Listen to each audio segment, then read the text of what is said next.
Praise the lord అందరికీ. దేవుని ఎదుట నీతిమంతులుగా ఉంటే మనతో పాటు మన కుటుంబాన్ని కూడా ఎలా రక్షించుకోగలమో మనము పరిశుద్ధ గ్రంథంలోని ఆదికాండంలో ఒక వ్యక్తి గురించి మనము మరొకసారి చూద్దామా? నోవహు.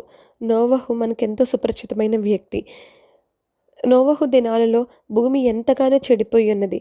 దేవునికి ఎంతగానో ఈ మనుషులను ఎందుకు చేశానా అని ఎంతగానో సంతాపడ్డారు. బట్ నోవహు మాత్రమే ఆ దినాలలో దేవుని దృష్టికి నీతిమంతుడిగా ఎంచబడను కాబట్టి దేవుడు నోవహుతో పాటు తన కుటుంబం అంతటినీ కూడా రక్షించారు. ఆ ఓడలోనికి ప్రవేశించడానికి దేవుడు అనుమతిచ్చారు.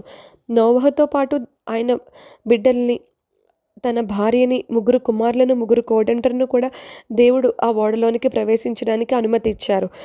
ఒక కుటుంబంలోని ఒక వ్యక్తి నీతిమంతుడిగా ఎంచబడితే నో ఆ కుటుంబం అంతా ఎలా రక్షింపబడిందో ఇప్పుడు నోవహును బట్టి మనం చూస్తున్నాం కదా.